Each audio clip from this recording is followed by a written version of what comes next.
Good afternoon. I am Kelly Brown Douglas, Dean of the Episcopal Divinity School at Union Theological Seminary and the Bill and Judith Moyers Professor of Theology.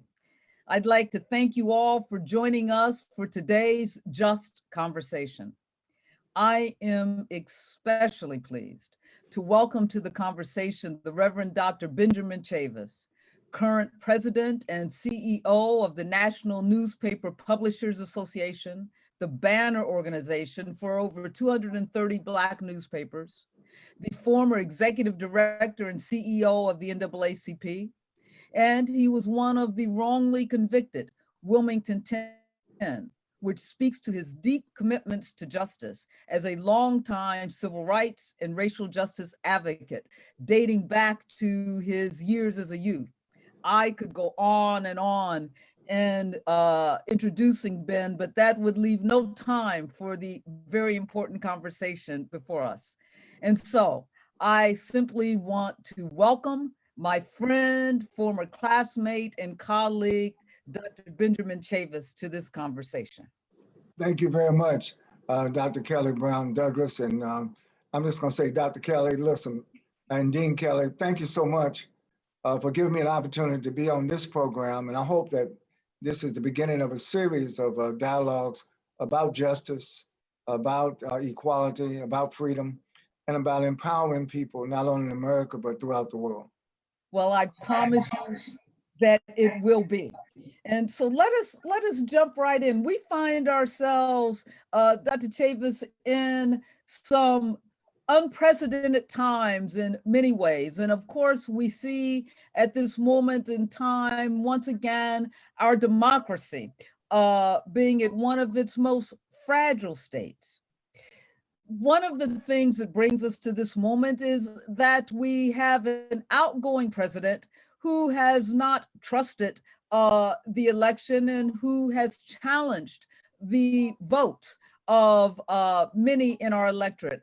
It's no accident, perhaps, that the votes that are being challenged are coming from predominantly Black cities. There seems to be a history of this when we talk about it in the context of voter suppression and also the nullification of Black votes. How do you perceive what is going on now in terms of the attack up on really the Black electorate? What do you see is behind this? Thank you. I believe that the current tactics, the current strategies led by the current president, President Trump, are designed to not only suppress Black votes, but to suppress democracy itself. Keep in mind, democracy works when it's participatory. And even before the election, there was a campaign to prevent people from registering to vote, keeping people from voting. A number of precincts were closed, a number of precincts were timed, and sometimes when people show up, machines weren't working properly. But by God's grace, Black folks, in spite of the tactics of voter suppression, went to the polls in record numbers. We have more people to vote in the 2020 election than ever before in American history. That's good for American democracy. And so the question is, these attacks on Philadelphia, Detroit, Milwaukee, Atlanta, and other cities where Blacks are concentrated, it's just not on those cities. It is an attack on our system of democracy.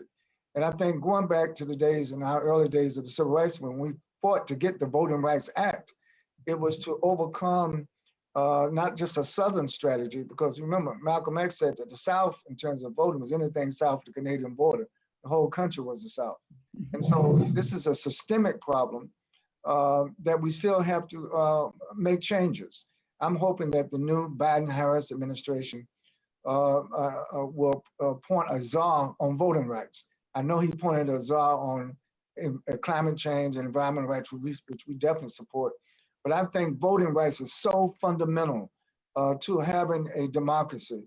And so I'm hoping that not only Black people will continue to struggle for voting rights, but Blacks, whites, Latinos, Asian, Native Americans, all constituencies need to weigh in on this subject. But, you know, I think that, in particular, the role of Black women, I just want to say, Dean Brown Douglas, that I'm so proud that Black women stood up and helped lead the charge to Black families, Black communities, not only in Georgia, but across the country. And in those cities that they're trying to demand a recount. But interesting, every time they recount, there are more votes for Biden and Harris. So to me, that's God at work. So they're not going to be able to change the outcome of the election, but it does show you how pivotal and how important the vote is. You know, there was some misinformation, miseducation in our communities trying to discourage Black people from voting, saying that the vote didn't count, you know, trying to dissuade. And of course, we have to be careful in today's media spectrum because there were a lot of social media channels out there discouraging Black people from voting, particularly Black males. And unfortunately, some of them got caught up in the misinformation. Yeah, and so I want to follow up on a couple of things you've said here. First, let's talk about before we get to the Biden-Harris administration and some of the issues in that regard. Let's follow up on this thing about misinformation and the way in which not only in this election but previous elections, the Black community has been targeted in terms of misinformation because of the significance of the Black vote, and particularly the Black female vote. We know that Black women have, I like to say, saved our democracy once again, but we know that Black women vote at high numbers, vote as a block, typically 90% Black female women in the electoral vote Democratic. We know they voted a higher percentage than Black men. So with knowing all of this and knowing the way in which the Black electorate is typically targeted for suppression or misinformation, what, Dr. Chavis, is the role of the Black press? What role must the Black press play in really disseminating and empowering the Black electorate and getting this misinformation machine, as we will, under control? Thank you very much. This year, Dean, the Black press is 193 years old. We first published there in New York City in 1827 when Freedom's Journal was first published. So for the last 193 years, the Black press has been on the front line of not only publishing the news, but being also an advocate for justice, an advocate for freedom, an advocate for equality, an advocate for empowerment. And yet, we also have been targeted because what was happening is that there was a lot of distrust sowed in the mindsets of some of our people in our communities, mainly brothers, but some sisters too were kind of misguided by the misinformation out there. But we were able to overcome it. So the role of the Black church, to answer your question, is to speak truth to power, not only to ourselves, but also to the larger community. We did a study recently and found out that not only do Black people read the Black press, but all people, because they want to find out what the Black people are thinking, what we're moving. And we even had some attempts in our social media channels. Some of our channels were hacked by far right-wing groups trying to pretend like they were Black. They were using lingo, slang language. And so we reported them to some of the media channels. So we are also a guardian of what is in the interest of Black community. And for that, over the years, we've gained the trust. We say that the Black press of America is the trusted voice of Black America, but that trust has to be earned over a period of time. And that's something we're proud of. That's something that we hold on to because to me, truth has to be always distinguished. Truth has to be lifted up. Out of the fog of misinformation, truth does have the ability to pierce it and to stand. Well, it's interesting in your response, you accidentally at one point said the Black church, and then you went, and so well, actually, the Black press grew out of the Black church. That's right. Yes, and so there's always been a symbiotic relationship. In fact, the major distribution of Black newspapers around the country is still the Black churches.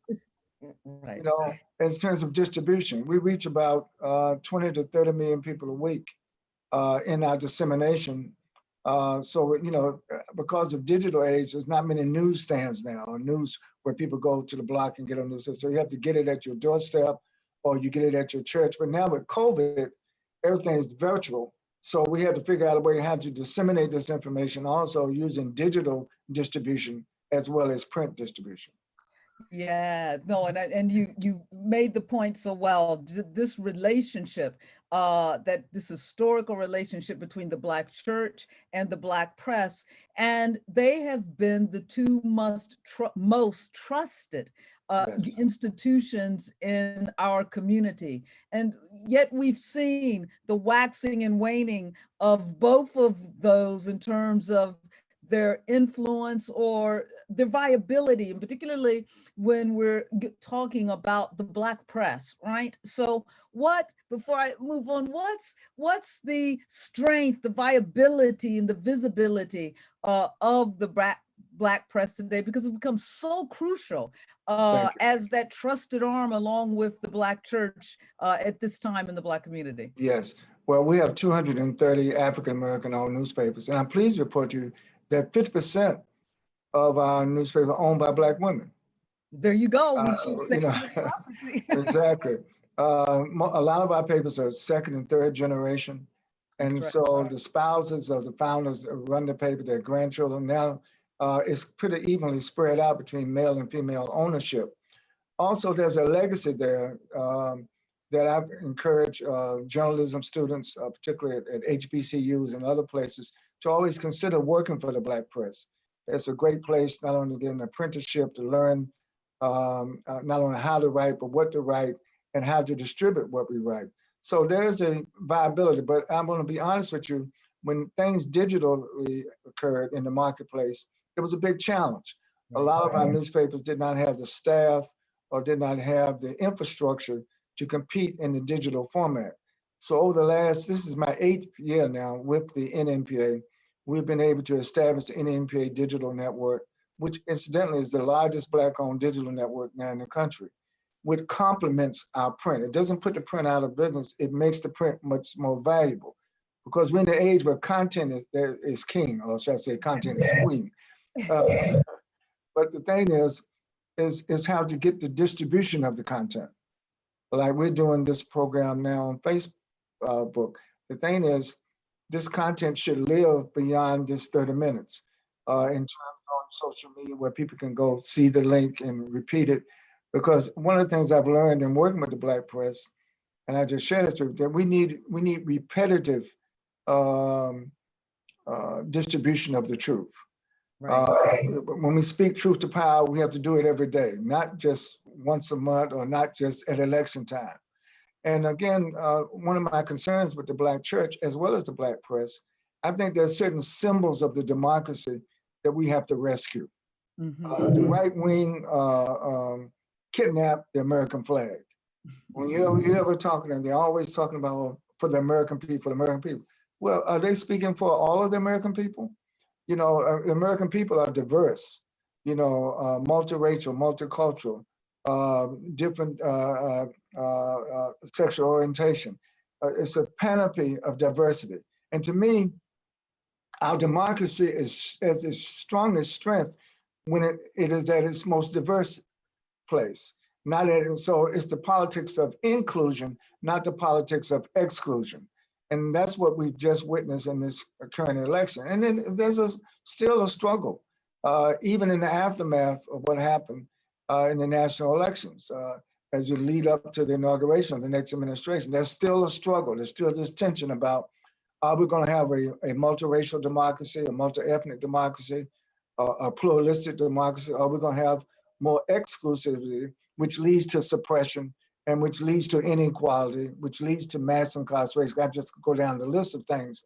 When people talk about systemic racism, it's all these systems working together. It's not one system. It is a network of systems that prevent people from fulfilling their God-given gifts, destinies, and talents. So which leads me, and you've worked for years in all of these areas of which you have spoken about. And of course, you know intimately the problems with mass incarceration Yes. and an unfair justice system, given your history and fight in terms of being free with the rest of the Wilmington 10. But Yes. let me shift a little bit and ask very briefly. So as you raise these issues and as we see this incoming administration, what are the most significant issues that you think they need to confront, should be their priorities, particularly in relationship to the Black community? Well, number one is voting rights. I think we need to not relax. I think we need to keep pushing forward to make sure that every state has fair voting rights. Right now, they don't. You know, we have blue states and red states, but you also have voter suppression states and voter encouragement states. So voting rights. Secondly, I would say we need to deal with criminal justice reform, which mass incarceration is a piece of it. Police reform is a piece of it. Judicial reform. You know, it's interesting. Current administration said about stacking the courts. They are the stackers. They have stacked the court with all these right-wing conservatives. Sometimes people on the bench who are not even qualified to be a judge have been appointed judge for life. Federal judges have lifetime appointments. So the next administration is going to have to, like I would say we had when we had the transition in South Africa, we're going to have to dismantle apartheid piece by piece, because there is an American apartheid that is sort of the overarching discussion, Dean, about voter suppression and all this. It's a part of a larger framework. Voter suppression is connected to police brutality. It's connected to redlining and housing discrimination. How we live in a segregated society, primarily because of housing segregation and gentrification. So the retake to the urban centers, and pushing out indigenous residents. All these things are things that the next administration is going to have to handle. And of course, there's a discussion right now about the diversity of the next administration. I think that at least the announcements that have been made now say that that women have been taken seriously. We're going to have a Black woman as vice president of the United States. And we put some sisters in some key positions that we've never been in before. But and I'm sure there will be further diversity and inclusion. But to me, it's just not the top. Diversity and inclusion has to be throughout the government. There are some bureaucrats that also I think need to have much more diversification, because sometimes the federal government is a massive instrumentality that needs to have new, fresh energy and insight. And I think that there are a lot of people who are very qualified, and I'm hoping that the new administration will be much more inclusive. Well, all that you've said makes it even more important for the Black press, the Black church, to stay vigilant and to make sure that the Black community remains vigilant, because the change of administration should not mean that we can take a breath and relax. Right. It leads me, I want to ask about, even as we have these many issues of concern related to obviously criminal justice, housing, poverty, all of these issues that impact the Black community disproportionately.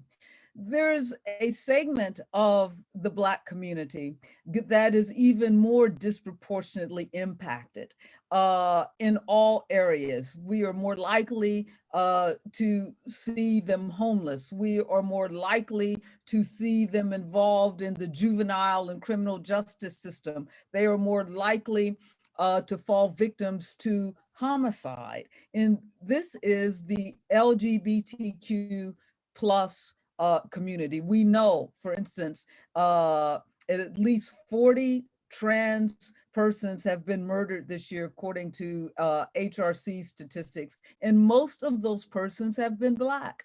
Yes. Yet we don't hear much about this when we're talking about Black Lives Matter.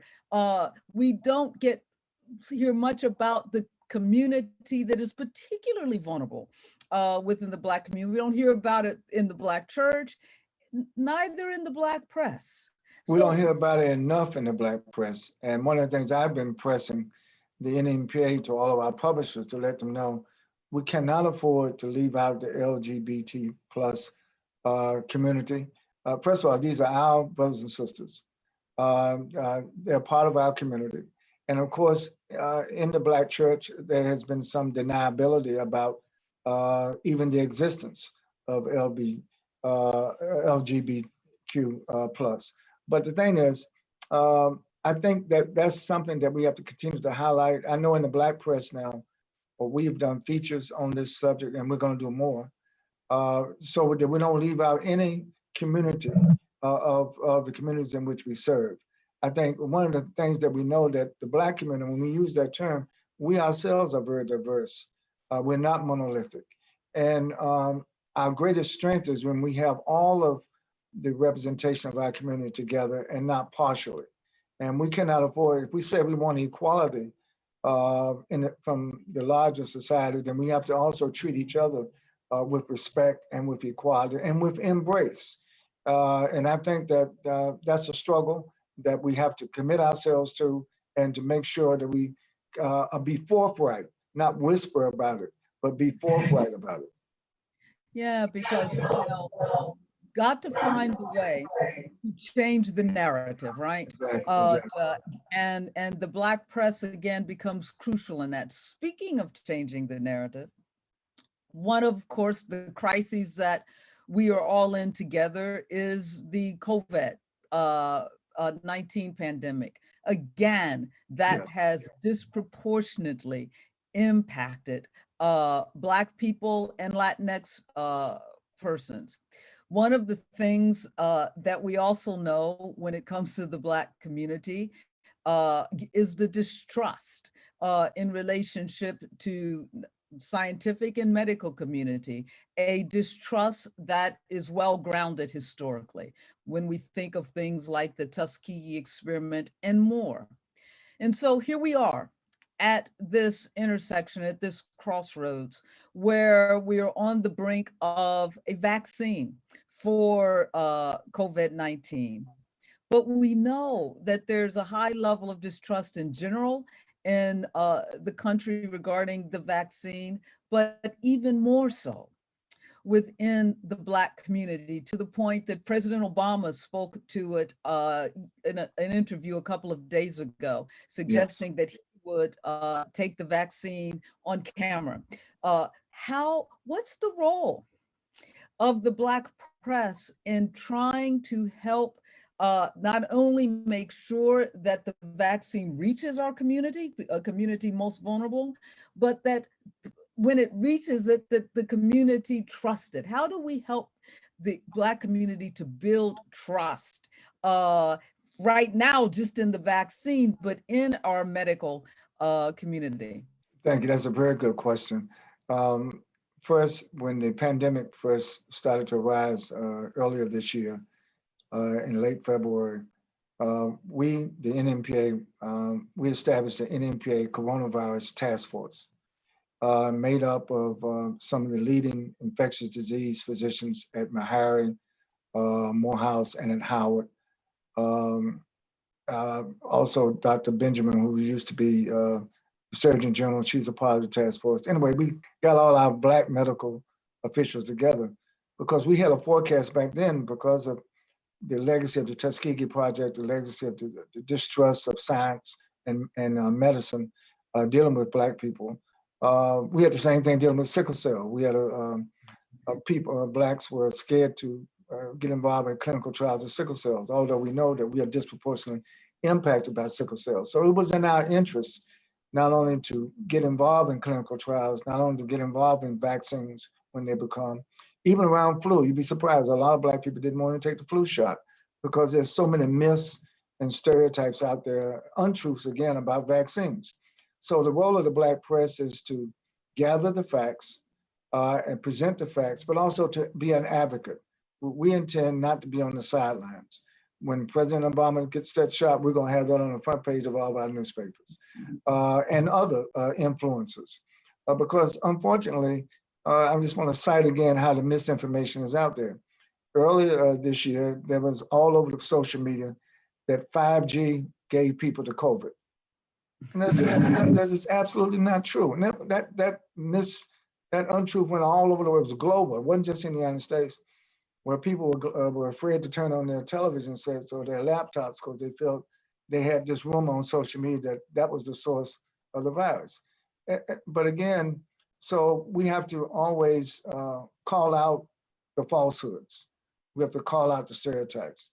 And then I think inclusiveness of trust is, if Black folks knew that we had some of the leading Black scientists helping develop the Pfizer or the Moderna or the other vaccines, they would be much more trustworthy, because no medical authority from our community would deliberately be involved in a process to harm our people.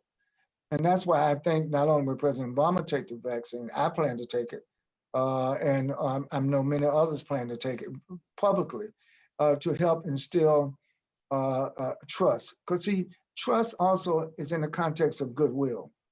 Is this something for the greater good? And I think it is. And given the devastation right now, Dean, you know that the mortality rate has been devastating in Black America. That's right. And you'd be surprised, it took us a while to even put on the mask, because again, there were different untruths about whether or not you should wear a mask or not, whether or not you should wash your hands, whether or not you should social distance. And of course, even during this recent Thanksgiving holiday, there were some, unfortunately, families who just decided that, no, I'm going to have my Thanksgiving done in spite of the science. But you put yourself at risk, you put your loved ones at risk, and you put others at risk. So the Black press is going to champion this, not only around the vaccine, but also good health. I think this is a good segue. You know, what COVID-19 exposed, Dean, is that we had all these pre-existing health conditions. Well, where do these pre-existing health conditions come from? Diabetes, asthma, heart condition, cancer. You know, in Harlem, where Union Seminary, 60% of all the children in Harlem have asthma. They're not born with asthma, but they get asthma because of poor air quality. So the intersection of environmental issues and social justice is something that we need to pay attention to. So yes, we got to respond to the threat of the COVID-19 crisis, pandemic, but in responding to it, I hope also that we have more discussions about health, about well-being in our community, because we have to deal with some of these pre-existing conditions, because a lot of it is also diet related, you know, that we kind of eat ourselves to death rather than eat ourselves to live. Well, and you know, and as you've raised, the point of the matter is that even all of those issues, whether we're talking about diet and other diabetes, high blood pressure, other health concerns, are a part of the comorbidities that is racism, that is systemic racism. Poverty is a comorbidity. The social determinative to health. That's right. And so that's right. And even as you talked about masking, there were, and in fact, in a couple of states that I know for sure, suggesting, well, you know, maybe Black people ought not wear masks because this is how racism and health intersect. Because the governor of Florida right now refuses to issue a mask mandate. Right, but they're saying that with Black people that a mask makes you even more threatening, right? And so what do? You either get killed by the virus or you get killed wearing the mask because somebody's scared of you. Exactly. We are at the end of our time, but I want to end with one question. Yes. And that is, as we talk about having these just conversations about a just society and a just world that we're all trying to move toward, what, Dr. Chavis, would a just society look like for you? Well, a just society would be what Martin Luther King Jr. described as the beloved community, where it's just a community where we don't just tolerate one another, but we love each other. That's, you know, justice and love are co-determinants, you know, and because if I love you, then I won't treat you unjustly. If I love you, I won't try to keep you from getting something that I have. In fact, I would share what I have with you if I love you. But if I hate you, if I fear you, if I have a distaste for your skin color, if I have a prejudice, and then I have the power to impose my prejudice to determine your quality of life, that's what racism is. I think a just society is devoid of racism. A just society is a place where the oneness of God is affirmed and the oneness of God's humanity is affirmed. I don't think you could say it any better than that. I thank you so much for this conversation.